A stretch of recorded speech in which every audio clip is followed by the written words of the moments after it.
Nothing in the Constitution would need to be changed in order for someone to run separately or independently for the vice presidency. So in terms of direct constitutional language, the 12th Amendment actually contemplates the president and vice president being elected at the Electoral College on separate ballots. It's only by tradition that we put parties in particular, put them on the ballot as a slate, really a slate of two together. That's only by tradition.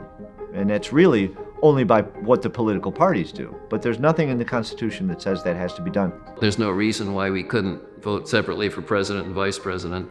Just as in about half the states, the voters vote separately for governor and lieutenant governor.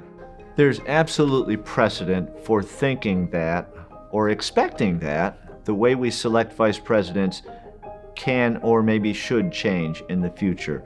For example, for the first 4 presidential elections, the vice president was the second place winner in the presidential contest. Shortly after the 12th Amendment, nominating conventions. The party at large selected who the vice presidential candidate was. In the modern era, presidential candidates get to decide who their vice presidential running mate is. The parties simply rubber stamp that decision.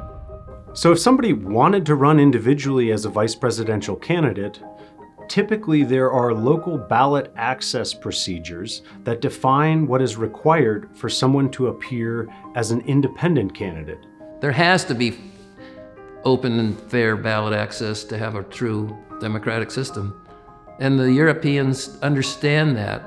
There's no country in Western or Central Europe that has restrictive ballot access laws.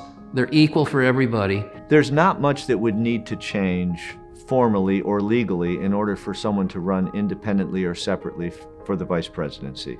Perhaps some ballots or forms along the way at either state or county or local levels, but beyond that, not much at all. Those policies can and have been changed numerous times over the course of our democracy. The idea that we put him on a separate ballot from the president is not a completely crazy idea at all. It's no crazier than moving from have a party select it to have a presidential candidate select it. One might run as an unaffiliated vice president simply because of the partisan stranglehold that currently exists over our political system. The trend in American politics over the past 230 years has more democracy, not less democracy. That's really one of the central stories of American democracy is as every day, figuratively speaking, goes by, things become more democratic. We get more choice, more say, more transparency. So this notion of having a vice presidential candidate run independent of or separate of, appealing directly to the American people to run for the office is completely consistent with the direction that American democracy has been going.